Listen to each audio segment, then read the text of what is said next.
Okay, before pressing on to the new stuff, any stuff about the previous stuff that needs more stuff?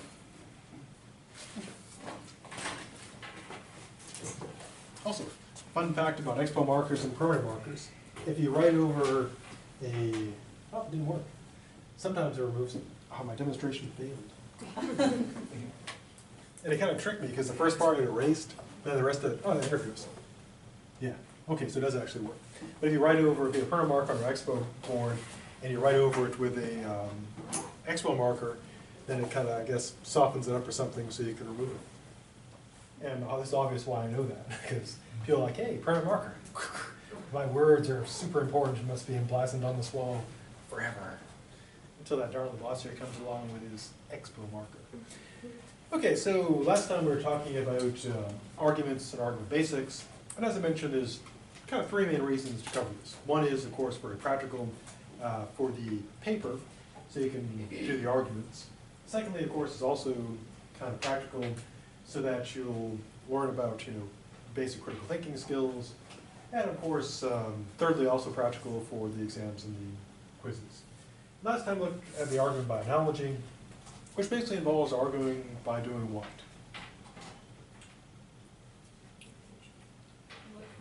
Oh, arguing by analogy, you're arguing by? Yeah, comparing things. You're saying one thing is like this other thing in ways, so they're like in this other way. And it's a really useful way to argue. A second very useful type of an inductive argument, and the argument by analogy is inductive as well, is what's called the argument from or by example. And if you have to guess, when you argue by example, how are you arguing? Exactly. You're giving examples. So the way you make an argument by example, essentially, is you try to prove your point by way of example. Now you can do this, typically people are kind of informal about it. They wouldn't say example 1, example 2, example 3. They would just present a bunch of examples, hopefully a bunch, and then present the appropriate conclusion. So argument by example defined as this. It's when you argue by presenting, as your premises, examples that are supposed to support your conclusion. And again, informally, people typically they won't talk like this. They'll use a concrete example. We have the election for the governor coming up, and even though I don't know all the people who are running or exactly all of the issues at this point, I know one of the things they'll consider will be things like experience. And so the way that someone could argue that they have experience is by what? Suppose you were applying for the job of, you wanted to be governor, and you're running on, say, your experience. So how would you argue by example to show that you have experience? That I was a mayor. Yeah. Leadership position. Yeah, you talk about leader positions you held. I was a mayor, I organized city council, I was a community organizer, those types of things. And the idea being you give examples of relevant experience.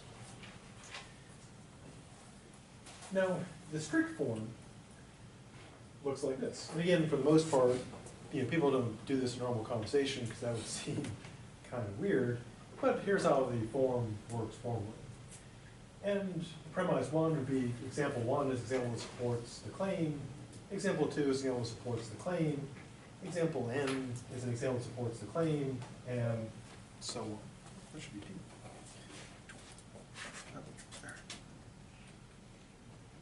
No.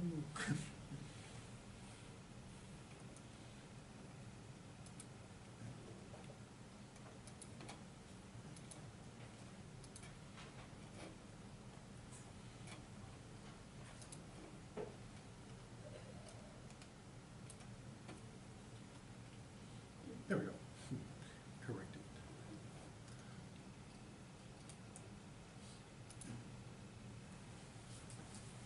So your conclusion would be that you have all the examples to support the claim, therefore the claim is true. And so formally, going back to the example of governor, if the conclusion is, I have lots of experience, each example would be an example of that experience. Being governor, being on the city council, maybe being in representative, etc. Now, philosophically, of course, you can also use these arguments. For example, one of the possible paper topics involves arguing about Descartes' sense argument, his skeptical argument of the senses. And one way to argue in support of him is by trying to show that our senses are untrustworthy, and you can do that by giving examples of where that occurs. The various optical illusions, for example, or auditory illusions. And that'd be an argument by example. So you might give an example of, like when you're driving, it's very warm, you can see that shimmering on the road. Or if you take a straw or something, put it in a glass of water, it appears to be bent, but it's not, and so on, for other examples. Now, when you go to an argument by example, how do you tell you've got a good one? Well, here are the standards. First, the more, the better. Going back to our initial example, if you're trying to convince people you're a good choice for governor because you have experience, would more experience be better? Yeah, so the more you have to show that you've got experience in that case, the better the argument. So a person just says, well, I've done that one thing, then of course there'd be a pretty weak argument by example. Second, the examples must be relevant. So, and this can be a matter of considerable debate. For example, when President Trump was running, well, when he wasn't president, but when he was candidate Trump, how much experience did he have in government? Zero. And normally when you're applying for a job, people expect you to have some type of experience. Now, so what Trump tried to do instead of what? He couldn't say, I've been, a senator or a governor or even a dog catcher. He had to say what? He's a billionaire. Yeah. Yeah, that he has experience because he's done a lot of deals and he ran on his business experience. So his claim was that although he didn't have experience in politics, and he actually presented that as a feature, not a bug, but that he had experience that was relevant. So he claimed that the businesses, like Trump University, Trump Wine, and Trump Steak, that he'd run, that those would show his qualifications, that experience in business counted as experience relevant to being president. And of course, that was a point of debate. People like Trump said what? Yeah, it's great. Business experience, that's better than political experience, because those filthy politicians. People who are critical said, yeah, no. Even if someone is good at business, they're different things.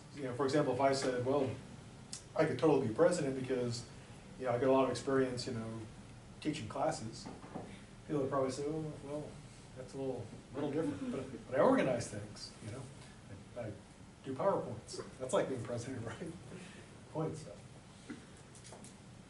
Yeah, so there can be substantial debates about whether it's relevant or not. But a clear standard is, if you're trying to prove something by example, the examples actually have to fit. Thirdly, the examples have to be specific and clearly identified. Because if they're too vague, too broad, too fuzzy, or not identified, there's really you really can't judge them effectively because you can't, to be practical about it, you can't go and check. So if someone's running for office and they say, well, I've done lots of things, lots of great things. And you ask them, well, like what? What offices do you hold? They said, well, many offices, all kinds of different offices. And I was great at all of them. Now, would that be good enough? Would you say, well, you got my vote? No, because you have no idea, what they actually did, what experience they have.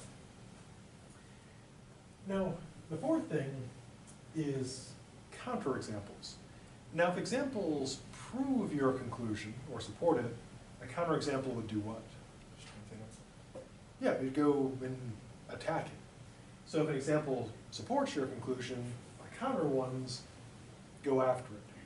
Now, a good question, of course, would be, so if I'm arguing, why would I consider counterexamples? Because it'd be like, you may think by analogy, it'd be like you go into a boxing match, you say to the person you're boxing, oh, by the way, my left side, I'm really bad at blocking, so you really want to swing at my face on that side. That'd be kind of stupid. Or if a quarterback says, yeah, my passing game is really weak, so, whenever I throw the ball, just grab it out of the air because I'm pretty crappy. Yeah, you probably wouldn't advertise your weak points.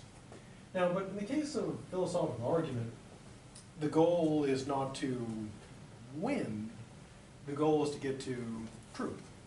So you'd always want to consider the counterexamples. Now, if the counterexamples, of course, are better than the examples, then you probably want to switch your argument. But you still would want to consider them for a couple reasons. One, of course, is, again, the truth thing. Philosophy is about the truth, and so you want to be honest about counterexamples.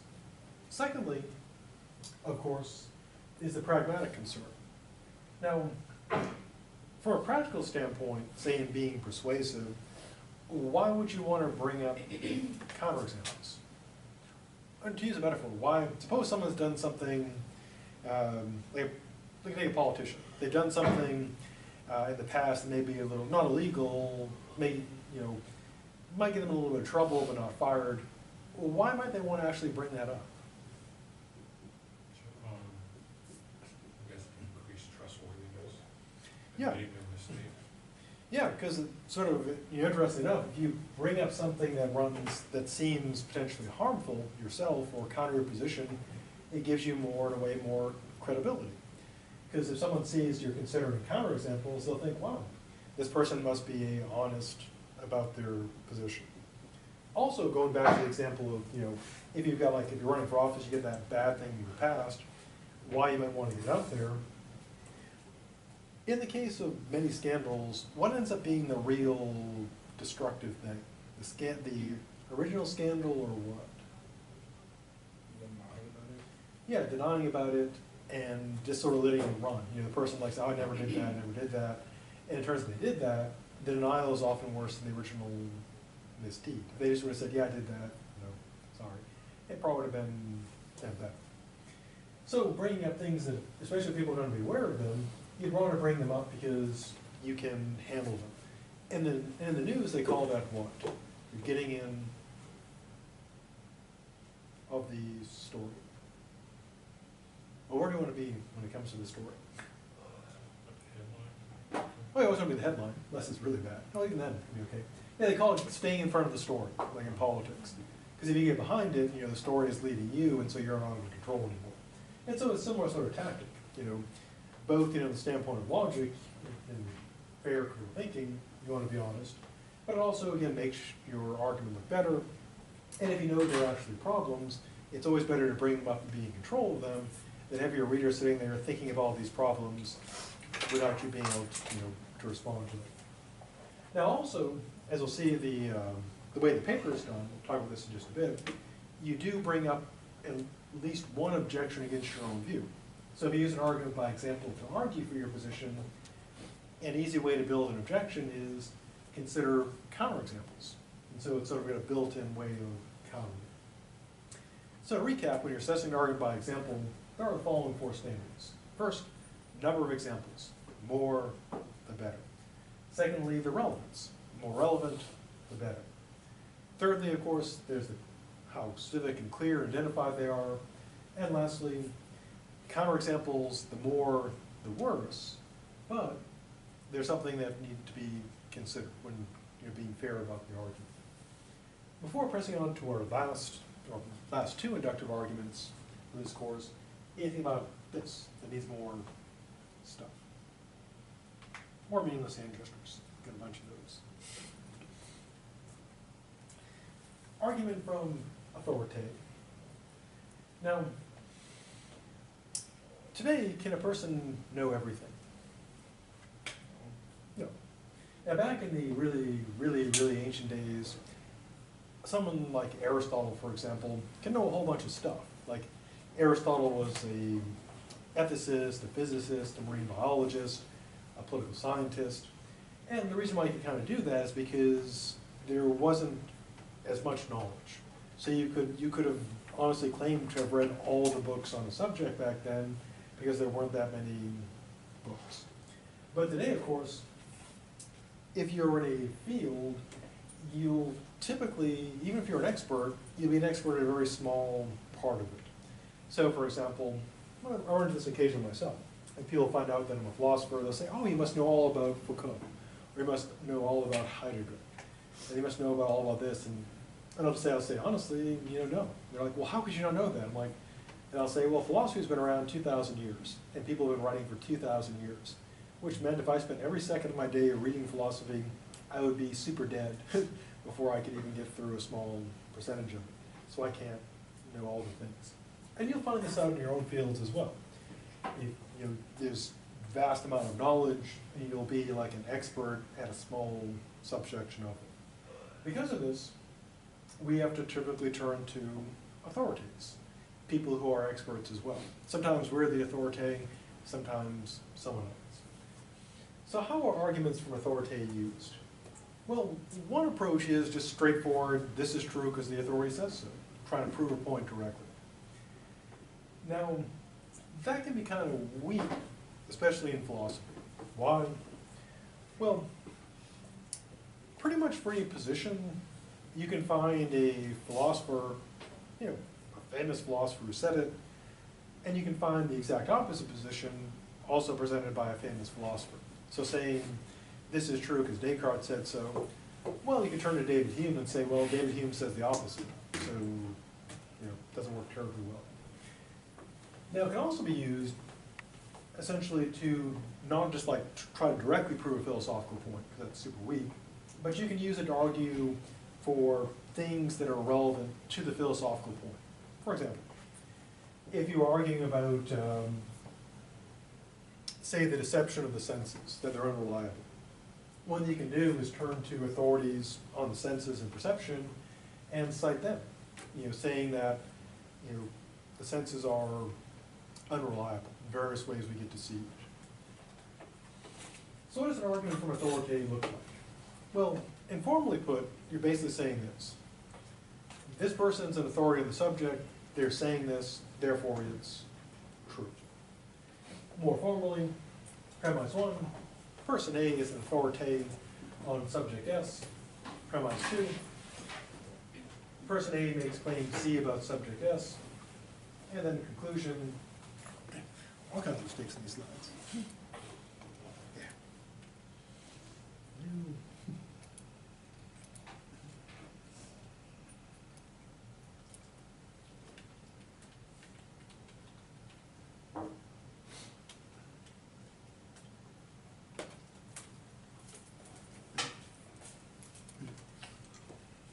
Therefore, the claim is true.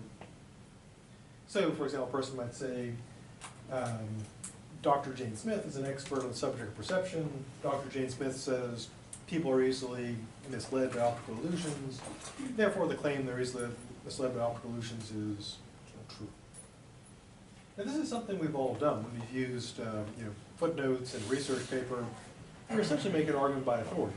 Probably didn't realize at the time, but you're essentially saying, blah, blah, blah about like World War I was caused by entangling alliances.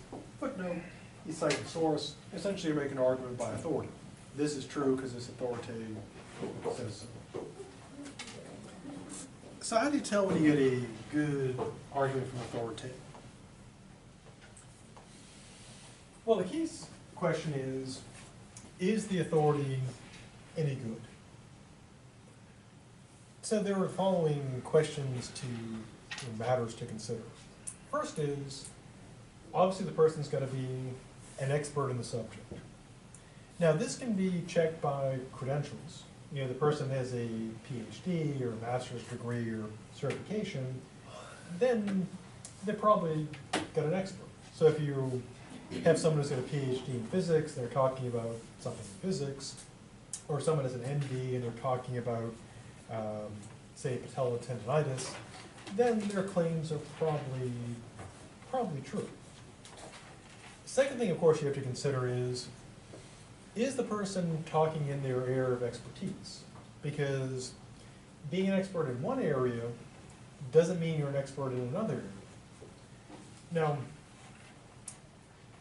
in many cases, the mistaken view that being expert or famous in one area makes a person expert or famous or expert in another area is often exploited in advertising. Because the idea being people are supposed to reason, oh, this person is famous, as an actor or an athlete. They're making this claim about these batteries or Gatorade or whatever, therefore it's correct. But of course, does the fact that someone's a famous, say, actor, does that mean you should buy the life insurance or car they're selling? No, because the acting has nothing to do with it. Or if someone's a famous athlete, does that mean you should buy the car or the phone that they're selling? No, I mean, what people are hoping, of course, is people reason, oh, this person is famous, they're telling me to buy this phone, so I should buy the phone. But of course, it's not in their area of expertise. Now, of course, it also applies to non-famous people. So, for example, what I say about economics or physics or tennis, you would have no reason to consider me an authority because that's not my stuff. Now, what I say may be true, and I could be considered, like an informed non-expert in some areas, just reading about it, but I would not be someone to cite in an article, if you're wondering about something in physics or medicine. Now, of course, a person who's, say, an expert in one area could be better at making claims in other fields because they may have particular skills that could be kind of relevant.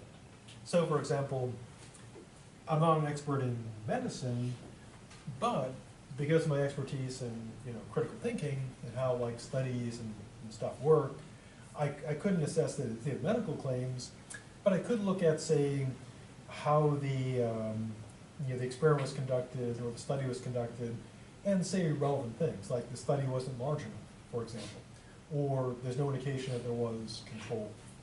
But if it's not in my field, or my opinions are no more or worse than anybody else's. Now, we often make this mistake. For example, we have people like Stephen Hawking talking about AI. Now, Stephen Hawking is a pretty smart guy, but what's his field?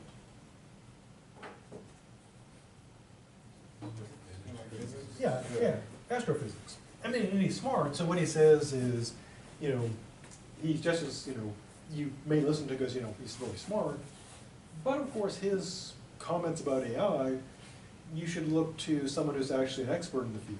I mean, even though Stephen Hawking is really smart, I would go with an average expert in the field over him.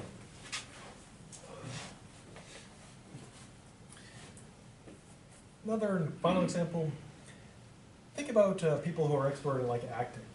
They often have opinions about politics. Now, of course, in a democracy, people do have the right to have their views.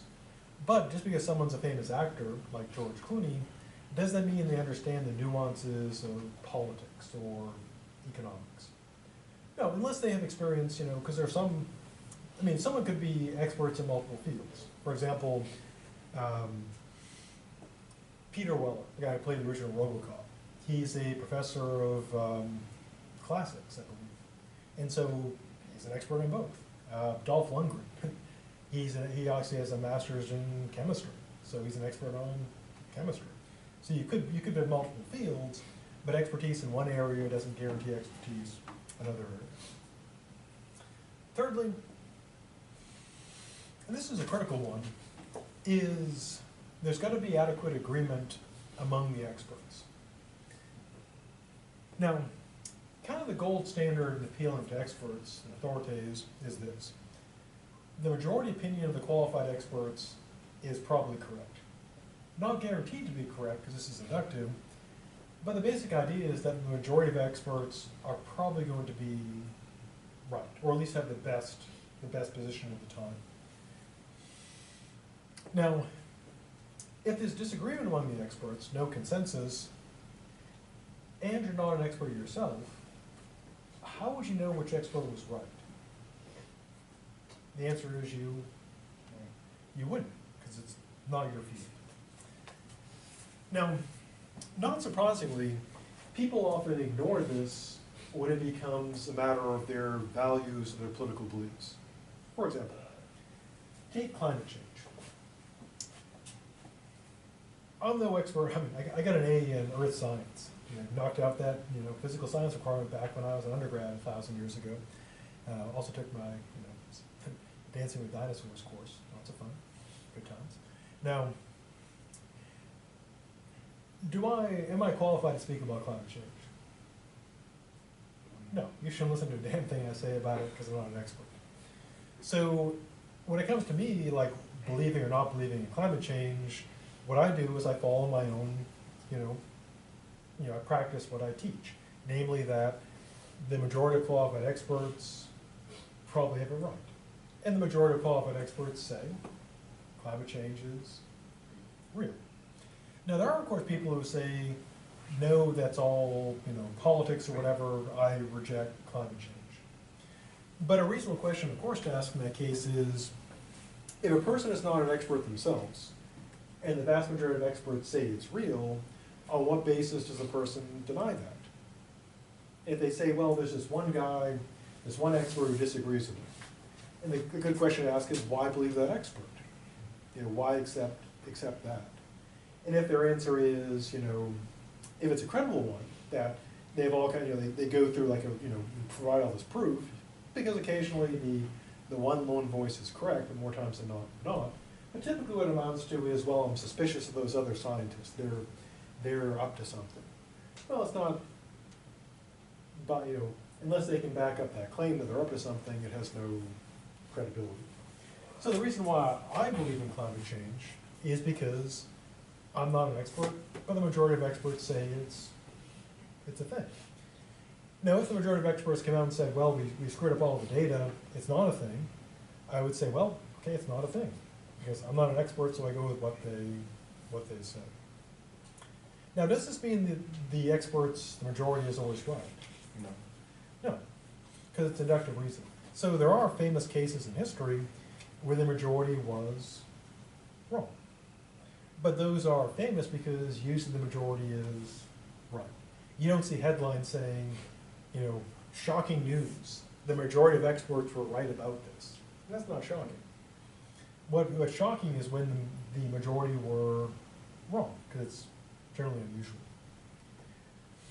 Now, I did mention when I was talking about climate change, there are those who claim that there is, that the scientists are in the pocket of big climate, that they are liberals who hate, I've heard people make this argument, that they are liberals who hate capitalism. They want to destroy the system. Now, that is, of course, something worth considering, because the fourth standard is this. The expert, in particular or in general, must not be significantly biased. Now, everyone's got bias. None of us are perfectly objective, because we're people.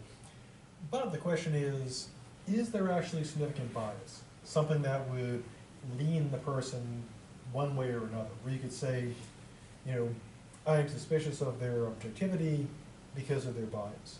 So, for example, if it could be shown that the climate scientists were all making bank on, pushing climate change, they were saying, oh yeah, climate change is real, and they were all secretly investing in green technology, or they were getting payoffs from, big solar or big wind, or it could be shown they all psychotically hated oil or capitalism, then you'd have grounds for being concerned. But if we don't find significant bias, and the majority of experts have a consensus, they're probably correct. Now, continuing with the example of climate change, in general, the experts who've said that climate change is not real typically have worked for who? Yeah, the oil companies. Now, that doesn't mean that they're wrong, because a person could be biased but still be right. But we tend to say, well, if the experts who say that climate change is not real work for companies that are producing stuff that's supposed to cause climate change, then you'd think they would have a bias. Just like back in the day when they were looking at smoking, there were doctors and scientists who said smoking is fine for you. It's not only okay, it's great. And they, of course, work for tobacco companies. Another example was, to show examples where experts have betrayed us, there was the people at Harvard who were paid by the sugar industry to do research showing that sugar, was okay, that fat is the problem. And it turned out that we were lied to by years. These scientists literally betrayed us. They took money to say one thing that they knew was false, that actually is causing harm. And so it is reasonable to be, suspicious about this, especially today when funding is being, has been severely cut, that scientists and researchers have to get money from somewhere. And one very real concern is that people doing research are getting money from industry, from donations. And so imagine you have someone who's at a university, they're woefully underfunded, and along comes a company saying, hey, we're producing this new sports drink, you want to, we'll give you $1 million to do some research to see how it works. Is there a strong, suppose a person goes and tells them, nope, your drink is crap. That's what we find, it's horrible. Well, are they going to say, thank you, we're going to reformulate this, we appreciate your devotion to science? They're not going to say, you owe us, man. And they'll probably find someone else who will accept money to say that it's great. And so it's always good to be skeptical, because especially today, again, schools and research institutions are woefully underfunded because we're basically devaluing public education. And one consequence of this is not just the humanities, because everyone hates the humanities, but the actual sciences, where they do stuff, involved that's, connects to like our health, our diet, etc. And it's a legitimate concern that companies are going in and saying, hey, we'd like you to study the effects of sugar, and we're the sugar industry, and here's a really big check. But do the science correctly. And of course, most researchers do the science correctly. But if your whole, keeping your lab open and keeping, your grad students funded depends on those checks, it becomes really, really tempting. So bias is well worth considering. Last two. There's also the question of, is that area of expertise legitimate or not? Now, this can become a matter of considerable contention. For example, people I know in the medical field argue a great deal about whether, chiropractors, whether that's legitimate or not. In that case, it's a matter of, serious debate. There are people who say, yes, that it's medical, it's science. There are others who argue that it's not. And I'm not an expert, so I have, I get opinions on stuff, but my view has no credibility either way. Now, there are cases, of course, where things are pretty clearly bogus. For example, suppose someone claims to be an expert on magic crystal healing. Is that a thing? A legitimate thing. It is a thing, but is it a legitimate thing? No, there's no field to be an expert in there. It's not a thing. I mean, it'd be awesome if there were magical crystals. I like magic as much as anybody. Like magic wands, zap and stuff. But unfortunately, if you want to get healed, you can't go to magic crystals or crystal meth, because that won't heal you. You've got to go to, actual medicine. Lastly, the authority must be properly cited, because if we don't know who the authority is, we have no way of checking on these other things, so we have no way of assessing the credibility of the authority. So we've got to be able to identify the authority so we can check. Because again, arguing by authority is basically, this person's an authority, they say this is true. If you have no idea who the authority is, you have no reason to believe them, or doubt them. Now, this is especially important today because if you read the news or watch the news, it's very, very common for them to have unidentified authorities. They'll say like sources close to the president say, or industry leaders say, and if you have no idea who they are, you really can't tell whether you should accept it or not. So when you have a journalist saying they say this, you're kind of doing a double argument by authority. The first one is you're thinking about the journalists themselves. So the question would be, does the journalist meet these standards so that they're a credible expert? Secondly, the question is the expert they cite, they don't identify, is that person actually an expert? So when you have a journalist cite a source that not identified, you're trusting in their expertise and assessing the expertise of the person making the claim. And of course, since journalism, news, real news, is woefully underfunded and not very profitable, there is the legitimate concern that the so-called authority, the so-called source, may just be totally made up. Not, professional ethical journalists don't do this, of course, but if you look at the history of, unethical journalism, that's a thing that's happened. People have infamously just completely made up their sources. If anybody's a journalism major, then I assume in journalism ethics you learn about, why you shouldn't do that stuff. Starting from authority. Now, if we're heading to our last inductive argument, anything about authority that needs more stuff and why it should be respected, at least the argument. Now, our last one is appeal to intuition. Now, many of the cases in epistemology involve weird stuff, as we'll see. Like the problem of the external world. How do we know this is really real for real and not just a dream or a virtual reality? And so one effective way to kind of argue about stuff is this appeal to intuition. Now, if you've got an intuition, what do you got? Should you be worried? Well, what are intuitions? Yeah, it's kind of how you feel, think about something before you've really investigated it. I think people often say it's like a gut feeling. And so it's sort of a blend between feeling and thinking. So it's not just like how you feel, but you also base like a claim on it. So someone might say, I feel I shouldn't trust this person. So they get a feeling, but they're basing, using it to also be a claim. They kind of feel they shouldn't trust them. Now, an intuition by itself, of course, is not an argument.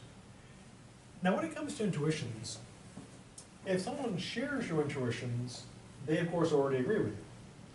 If they don't share your intuitions, then they probably don't. So, how do we use this as a method of argumentation? Well, there are basically two main methods, and the second method's got two methods as well. The most basic method, which in a way is kind of cheating, but I admit to using it quite a bit myself, is simply say intuitively, comma, and just put something in there. For example, intuitively throwing kittens into wood chippers is wrong. And in that case, most people will agree with you, because are most people against throwing kittens in wood chippers or for it? Yeah, there's strong bipartisan opposition to wood chipping kittens. There's always going to be that one person who will vote for it because they're terrible. Darn it, Billy, why must you do that? Now, if you just say, well, how powerful an argument is that? You just say intuitively, comma, is that super powerful? No, because in a way you're kind of banking on people agreeing with you. Now, in some cases that's perfectly fine, because again, the example with the kittens, pretty much everyone's going to agree with you, or at least pretend to agree with you. However, in other cases it can be more problematic. So this leads us to the story method. Now the story method has got two modes. The first mode is this. It's just telling a story. And then you draw the appropriate conclusion. Now in that case, you're doing more than just saying intuitively because you're telling a story. And they're sometimes called intuition pumps. The idea basically is you're presenting a story, and when a person hears the story or sees the story, they're supposed to feel a certain way, so they say, yes, that conclusion, your point seems plausible, seems possible. For example, suppose someone wants to motivate people into thinking that all this could be just a dream, just a virtual reality. One way to do it, of course, would be, if you have a good enough budget, would be to create like a video. Or you could just refer to, you could play like a video to try to make people intuitively accept that. For example, before the movie The Matrix came out, when I would talk about the problem in the external world, how do you know that all of this is really real for real? People are like, oh, boring. But in 1999, when The Matrix came out, people were like, yeah, The Matrix. Because that, there's no arguments in The Matrix, but it makes you feel like this could be virtual reality. Or, since The Matrix is super old now, came out 19 years ago, roughly. Seems like it was just 18 years ago. How time flies. A more recent example would be like Black Mirror episodes. Some of them some virtual reality stuff. And so you could refer to one of those episodes where there's one, the White Christmas. It's like a series of stories. And I'm not going to spoil it, but the virtual reality is involved.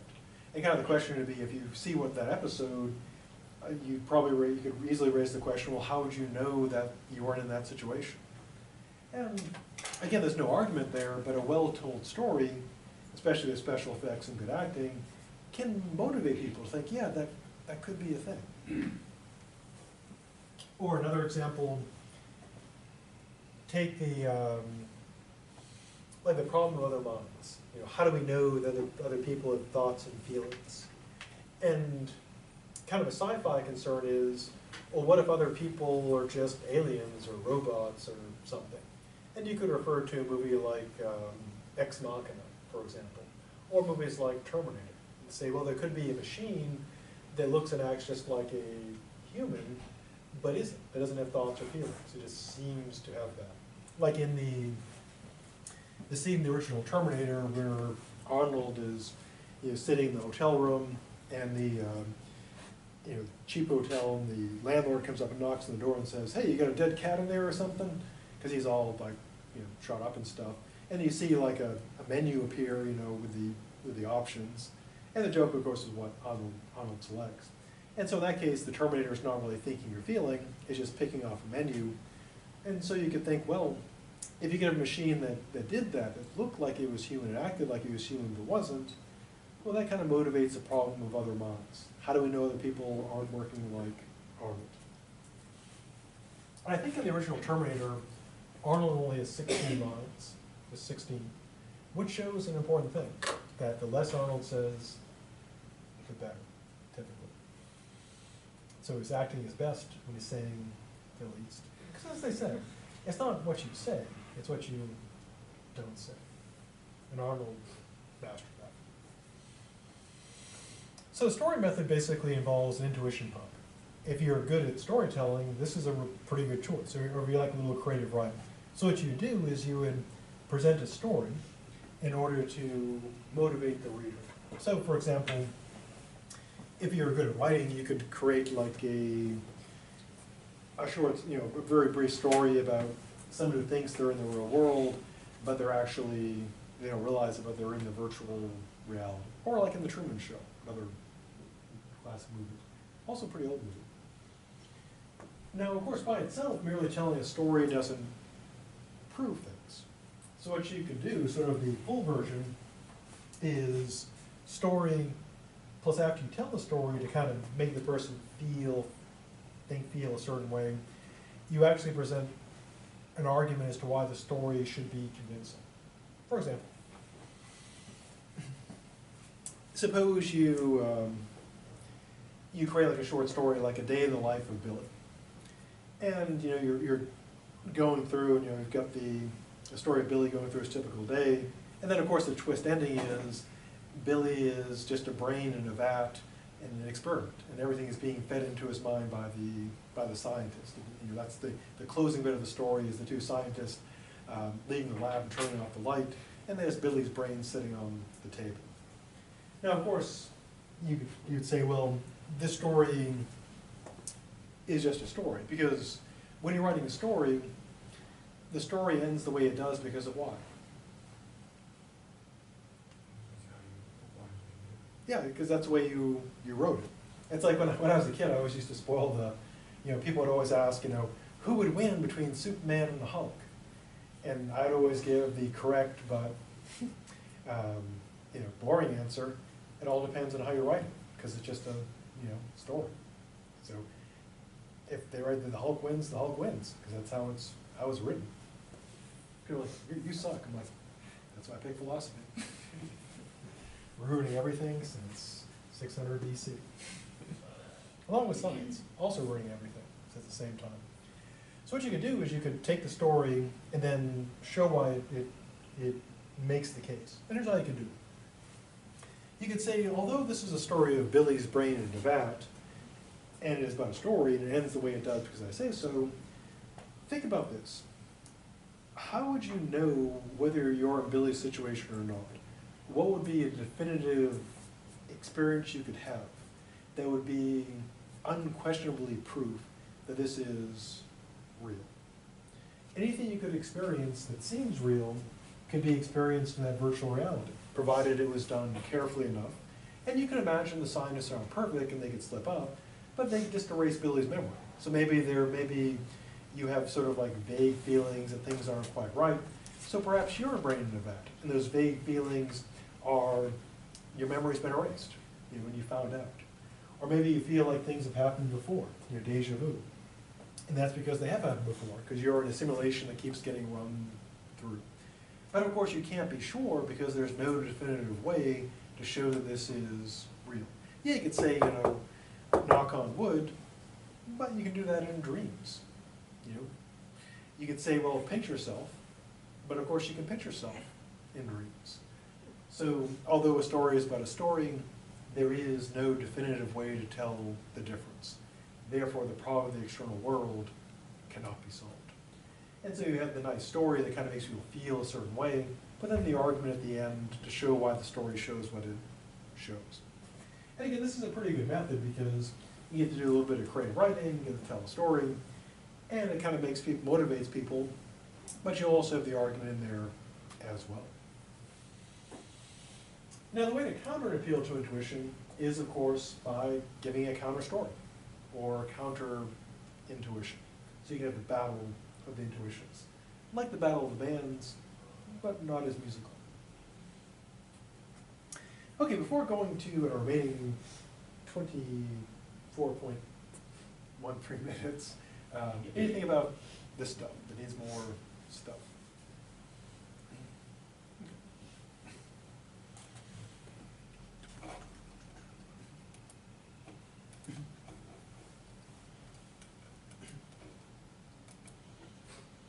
It's a paper. Now on Blackboard, I've got their paper guide as a PDF, and I've got 6 cases detailed, more on those later, and I'll keep adding cases. And you can also, of course, as we'll see in a bit, you can create your own. Now, as I've said, each class, there's different dates assigned to the paper stuff. The draft due date is basically if you really, really, really need to pass this course to graduate, keep your scholarship, fellowship, etc., then you may want to have a draft done by then. What happens if you don't? Nothing. Nothing at all. Draft deadline, that's the last time to turn in a draft, not because I am cruel and terrible, which I am, but because that's when there's no more time for me to look at drafts and get them back to you. Now, if you do the draft early, then as I mentioned before, what I do is I'll be able, if you turn it in like a class for office hours, I'll go and type up like a full page of comments on it, because I'll time to do that. Get back like a really draft-sized draft, and it's typed because you see my handwriting; it's terrible. Now, on the draft deadline day, what I do, as I mentioned before, is I look at how many drafts I've got and how much office hour I have left, and I divide that out. So I've got 30 papers to look at, and I've got 10 minutes. Each paper gets a pretty short time. And so what I do in that case is I'll use a comment checklist thing, which we'll talk about in a bit, and just quickly rip through them. I guess the idea is basically, if you want detailed comments in your draft, sooner the better. And you can keep rewriting them up until the deadline. If people wait till the last minute, which most people do, then it'll be really quick, like, yes, there are words. There you go. And to be fair, what I do is I take the time I have left and divide that up among how many drafts I've got. And sometimes it comes down to a minute per draft, literally, because people are like lined up with us in my office. I'm just like, here you go, here you go. That's terrible, but that's fine. Now there's in terms of turning paper in, it's turned in through Blackboard, and you can turn it in anywhere you have internet access. There's the on-time bonus deadline, which is the real deadline, and you get +5 points out of your score for turning in then. If things go wrong, you get a week to turn it in for full credit, and I guess if things go really wrong, then there's a desperation deadline. Now, if you do run into like a legitimate real problem, for example, like you break your hand and you can't write, or you get deployed overseas or something like the National Guard, then of course contact me immediately, and I can work things out. But otherwise, the way it's built in is you've got up until the +5 deadline to turn it in, and then if things go wrong, like you can't get it done in time, you actually erase your paper or something, then there's the no questions asked emergency deadline. And then there's the no questions asked 50% deadline. Great discussion. I do, as you'll see, have a clearer guide to grading the paper, rubrics, as they say. But of course, grading a paper is not like grading a math problem where you just go through, or like a logical proof, because there's a degree of subjectivity. It's not like, okay, this sentence is worth exactly 2.75 points.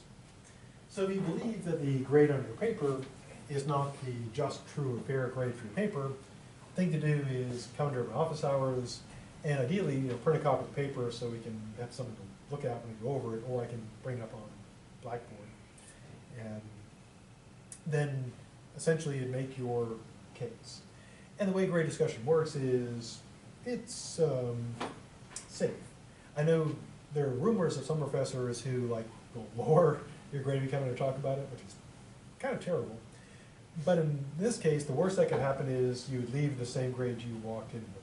Unless, of course, there's some tearful confession of I admit it, this paper is plagiarized, and that's never happened. Kind of an outlaw moment. So again, the worst that could happen is if you get an 83, you come in at 83, leave with an 83. Or if you can make your case, you get some points. Plagiarism, I mentioned this before, it's bad. There is a safe assign risk-free checker. You can upload as many papers as you want to it, and it'll give you a report, say, flagging all the stuff that seems to be from other sources.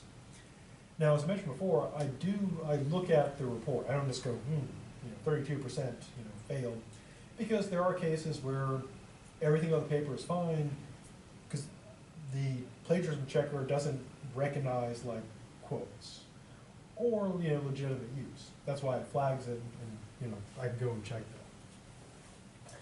Now, ideally, of course, you want to have 0, but typically, most people, you get anywhere between 10 and 20%, and that's kind of normal, again, because you might have quotes and stuff in there. So what I recommend is that, well, actually what you need to do, required to do, is before turning it in, is run it through at least once, because that way it'll tell you the report I would get, and so you'll know ahead of time if there's anything you need to quote or fix. Now, putting it into the safe assign, I don't even look at it the initial time, so I don't check that. There's no risk or penalty, so a paper could be 100% plagiarized when it goes into the checker. That's what it's there for. So you can run stuff through to see if it's okay or not. And again, it's unlimited checking, except by time. I've also set it so it doesn't, whatever paper you feed into the check doesn't get put into the system, because otherwise you keep, being reported as plagiarizing yourself. Now, once it gets into the final version turned in, before uploading your final version, be sure to check, open the file up, make sure it's the right file. One thing that people often say to me is, I accidentally uploaded my friend's paper, and I actually put my name in place of my friend's name on it, and I actually changed the data from the previous course to this course, but that's not my paper. I didn't mean to upload that. But always check to see that the paper you're uploading is the right paper. Now, accidents can happen, because, we're people who make mistakes. If you notice that you uploaded the wrong paper, and it's before the deadline, email me right away. I can go and clear it. If you notice it like after I graded it, then not a lot that can be done. So always, before you upload it, always check to make sure you're uploading, check the contents before you upload it. Make sure you're uploading the right file. And again, if you happen to upload it and realize, oh crap, I uploaded my, sociology paper or something, then, contact me right away, and if it's before the deadline, I can, clear that out of there. Now, if it does come up flag plagiarism, pretty straightforward. The safe assign is not perfect, but it's pretty good. And it goes through, you've probably seen it, it goes through and highlights everything, gives a list of the sources. Also, every paper written for me in the classes since about 2012 are all in the system. All the ones I've ever done. And everything that everyone else in the country has done is put in the system as well. So it's pretty good at catching it. So my practical advice is, for God's sake, don't do that. Now every year, every class, I get 3 to 5 cases of plagiarism, despite this. And it's pretty easy. Just go in, I just, if there's a safe assignment report, I just say this paper is plagiarized, 0. And then they know what they did, I know what they did, there's nothing to talk about. I don't take it personally. People often come back the next semester, take the same class, they do fine. I don't consider it, a personal attack on me. I don't get angry or mad. In fact, it's easy grading, because it's just, oh look, 0. Fastest papers to grade. Yeah, super fast grading. Not that I want to have that happen, but it is super fast grading, because it's just 0. So, yeah. Every semester I say, for God's sakes, don't do it, but then, get 3 to 5 every class, every semester. Ironically, in my ethics class, the most plagiarized topic is cheating in classes. So I guess they're trying to go for irony points or something. Okay, the paper itself. If you had a class with me before, you know that I like 4. The 4 parts of the class, 4 parts of the paper. I assume there's some sort of deep-rooted psychological problem that's behind my love of 4s. Now, this is a case paper, which basically involves, the case is just basically the topic. And the paper is defined by there being an issue. And an issue is a matter of dispute, a point of disagreement to which there are 2 or more possible sides. Because if there's no dispute, there's nothing to argue. So, first thing, of course, is to get your subject. Now, on Blackboard right now, I've got a case file which has currently 6 cases with the issue, with a description, and with hints for how to argue, for the various sides of the issue. And I'll keep adding more. Like I mentioned, it's the first time the class has ever been offered, and so I'm creating all the stuff, brand new, and I'll keep adding, cases to that as I think of stuff. Now you can also, if you don't like any of the cases in there, you can also create your own. Now if you do decide to create your own, the thing that I recommend is that you check with me before you write the paper. And this is not to crush your creativity, that's what life is for, but to ensure that when you go and spend all the time writing the paper and you turn it in, that you'll get points for it. Because if it has nothing to do with the class, it could be like a good paper, but if it's not about the class, it's not worth any points. Again, this is the first time this class has been offered at FAMU, so I have no examples of this in this class. But for example, my ethics class, I've had people turn in papers on deciduous forests. Not about the ethics of deciduous forests, but it was a forestry paper. It was a good paper. I learned a lot about deciduous trees, and evergreens and pine cones and stuff, but it had nothing to do with ethics. I also had gotten papers on various strategies of raising children. was probably get an A in their child psychology class, but there wasn't even the word ethics in there. So if you create your own case, again, what I recommend kind of require is check with it. Again, not to crush your creativity, but so you're writing when you turn the paper in that you get more than 0 points. Now, in terms of making up your own case, basically, this is epistemology, so it'd be questions about like, what can you know, what is knowable, that type of stuff. And so pretty much anything that deals with like the philosophy of how do you know stuff could be something that could fit. But again, be sure to check with me to avoid, not because again, I want to keep you from like, creating your own ideas, but to avoid, that deciduous tree problem of having a paper go in that's got nothing to do with epistemology. Now, once you find your topic, each thing will have an issue to it. For example, one of the cases is on the problem of other minds. And the question is there, this guy, Bertrand Russell, that philosopher, he argued that you can know other people have minds because by analogy. Argue by analogy. I have thoughts and feelings and a mind. I show this through my behavior. I look at other people. They're like me. Therefore, by analogy, I get a mind. They're like me. They got minds. That's his argument. And so the issue in that case is, does the argument actually succeed? Is it logically convincing? Now, once you get your case and your issue, you want to get your position. And you have to take a definitive position. You can't say, well, people think this, people think that. You got to take a definite, yes or no. So in the case of this case, the question is, does his argument succeed? Is it convincing? And the answer is you pick either yes it does or no it doesn't. Now there could be some exceptions. If you have like a really interesting answer to it that's not a yes or no, that could be fun because there could be like some sort of intriguing non-yes, non-yes, non-no answer. But if someone is just saying, well, there are many sides, and we'll look at them, not really an argumentative essay. So you have to take a definite position. Do you actually have to believe your position? Well, no. It's kind of like being a lawyer. You don't have to believe a darn thing you say. You just have to argue it well. I mean, because think about lawyers. A lawyer may know their client is guilty as hell, but they'll get up there and say not guilty because that is their job. And that is, in a way, a good thing because we want a system where people just don't get railroaded. And well, we kind of got that already. But we don't want to more railroaded. Now, once you get your position, then you want to think of reasons that support your position. What are reasons why you are correct? Now, the paper, as we'll see, has got an extra challenge to it. Not only do you have to argue for your position, you have to consider at least one substantial objection against your position.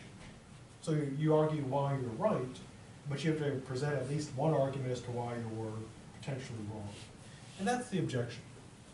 Now, when sort of getting started, you want to think of all the reasons you're right, and at least one reason why you could be wrong. Then, what you'll do is you'll pick the best reasons why you're right, develop them into full arguments, and pick the most telling objection against you, and develop that as your argument as well. Now, what happens if you think your objections are way better than your arguments? Well, in that case, you just want to switch sides. Make your objection into your arguments, make your arguments into your objection. So what does the paper itself look like? Well, as I mentioned, it's got the four-part composition. There's 4 sections, and be sure to label them. And the reason to label them is because when I grade it based on the content. So I need to know, like, here's your introduction, here's my argument, here's my objection reply, here's my conclusion. So the parts are introduction, argument, objection reply, and conclusion. So what goes into those parts? Well, the introduction is super easy.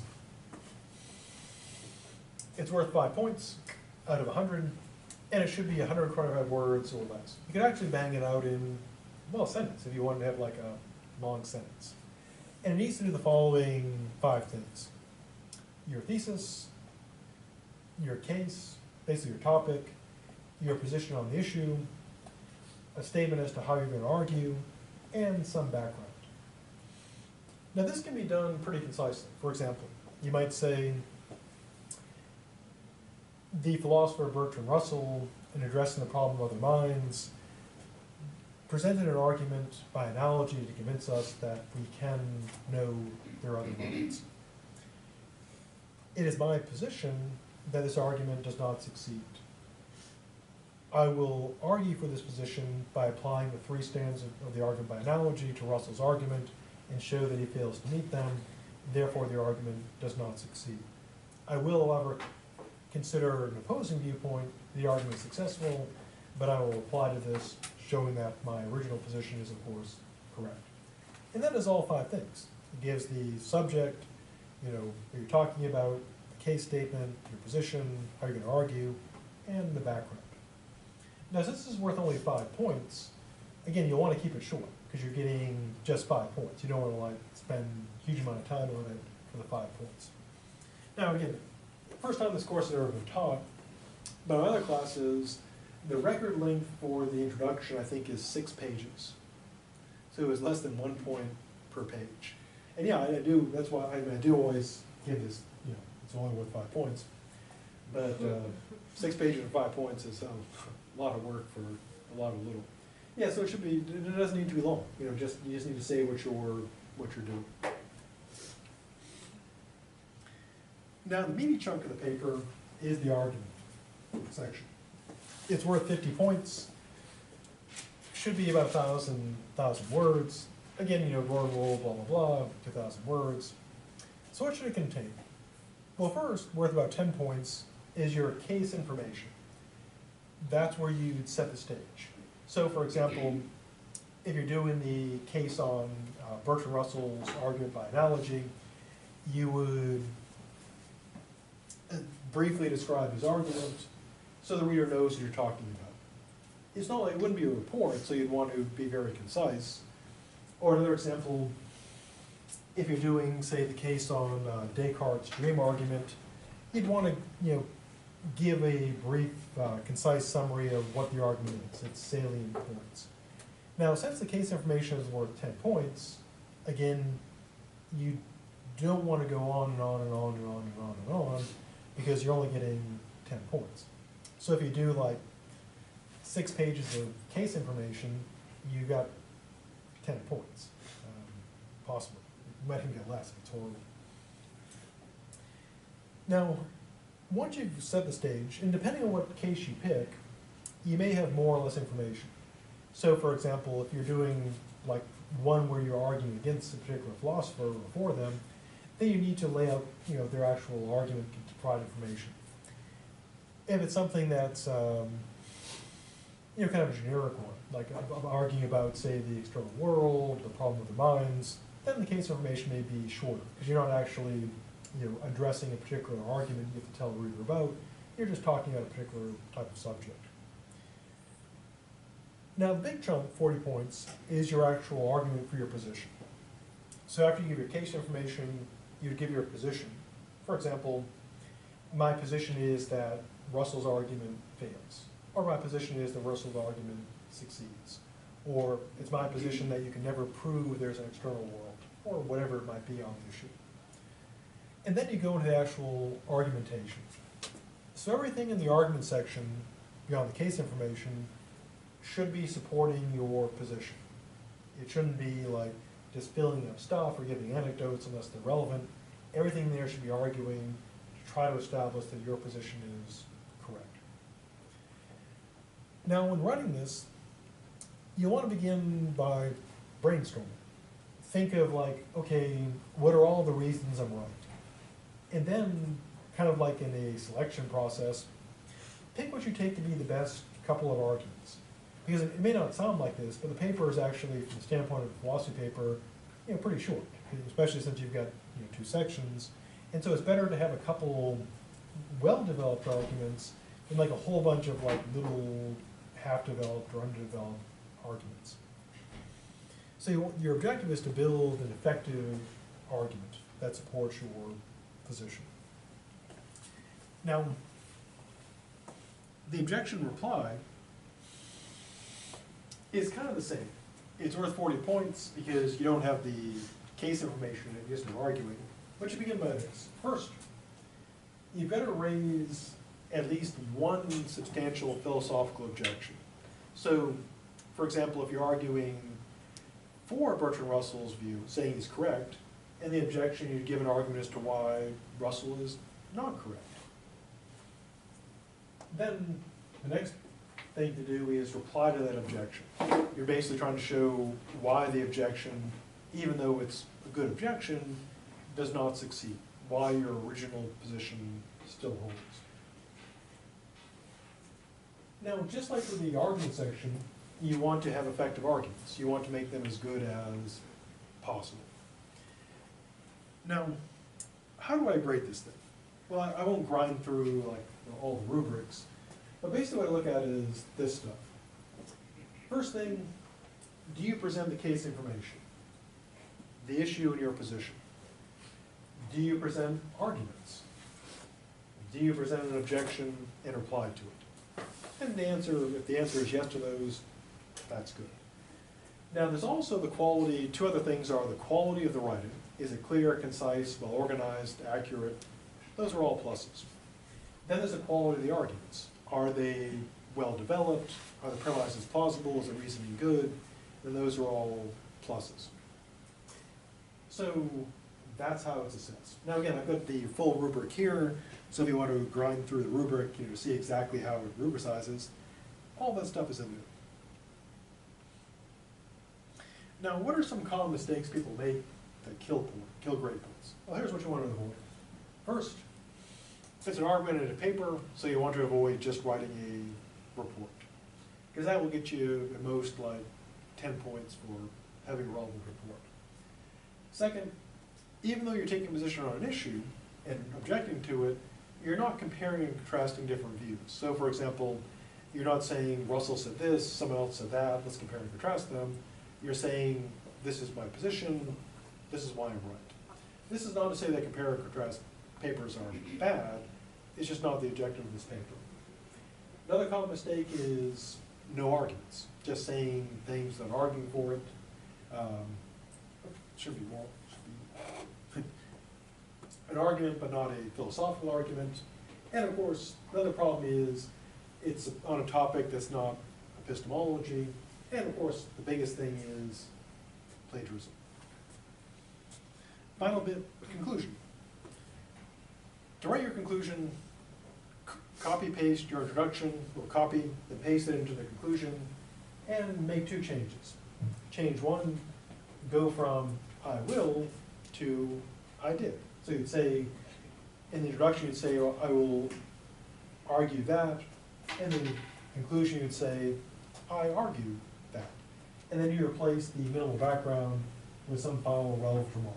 Something like, and thus we see that although Bertrand Russell argued for other minds, it turns out he's dead, and still dead today. It doesn't have to be profound, it just has to be a point. Okay, so that's the guide to the paper.